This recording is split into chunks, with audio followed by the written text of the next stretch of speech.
बात आस्था की। आज देश में कहीं अष्टमी मनाई जा रही है तो कहीं नवमी की पूजा हो रही है।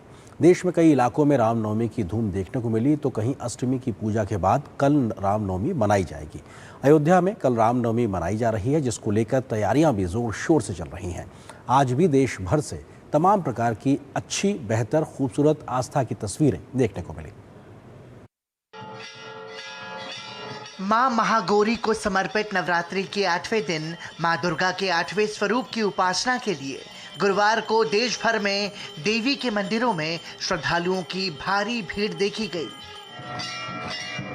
माना जाता है कि इस दिन विधि विधान से मां की पूजा करने से सभी कष्ट और पाप धुल जाते हैं और सुख समृद्धि की प्राप्ति होती है। और मां की पूजा के बाद कन्या पूजन करने से मां का विशेष आशीर्वाद मिलता है। नवरात्रि के पावन अवसर पर दिल्ली के झंडेवालान मंदिर में भी सुबह से ही श्रद्धालुओं का तांता लगा रहा।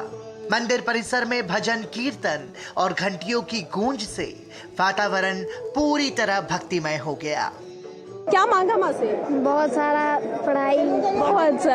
बहुत तो ब्लेसिंग लेने आया। माँ के दर्शन किए?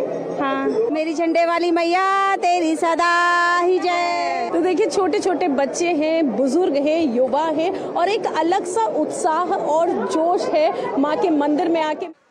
चैत्र नवरात्र में दिल्ली की मुख्यमंत्री रेखा गुप्ता ने सरकारी स्कूलों की 10वीं कक्षा में प्रवेश लेने वाली लड़कियों को साइकिलें बांटी। साइकिल वितरण समारोह में मुख्यमंत्री रेखा गुप्ता ने कन्या पूजन भी किया।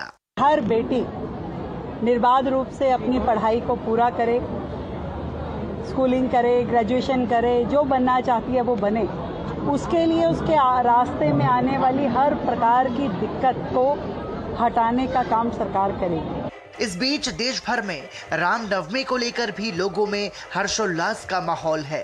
राष्ट्रपति द्रौपदी मुर्मू और प्रधानमंत्री नरेंद्र मोदी ने देशवासियों को रामनवमी की शुभकामनाएं दी हैं। प्रधानमंत्री ने एक्स पर एक वीडियो साझा करते हुए लिखा, देश भर के मेरे परिवारजनों को रामनवमी की असीम शुभकामनाएं।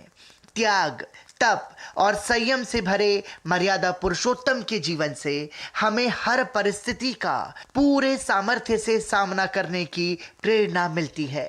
उनके आदर्श अनंत काल तक भारतवासियों के साथ साथ संपूर्ण मानवता के लिए पथ प्रदर्शक बने रहेंगे। मेरी कामना है कि भगवान राम की कृपा से सभी का कल्याण हो, जिससे विकसित और आत्मनिर्भर भारत के संकल्प की सिद्धि का मार्ग प्रशस्त हो। उधर रामनवमी पर प्रभु श्री राम की जन्मस्थली पूरी तरह भक्ति और उत्सव के रंग में डूबी हुई है। विशेष पूजा अर्चना, जन्मोत्सव, सूर्य तिलक, 56 भोग और भव्य आरती की तैयारियां पूरी हैं। प्रातः काल भगवान का अभिषेक प्रारंभ होगा, वो 11 बजे तक चलेगा। 11 बजे के बाद भगवान का श्रृंगार होगा और श्रृंगार के बाद दोपहर भगवान का 56 भोग भगवान को अर्पित किया जाएगा।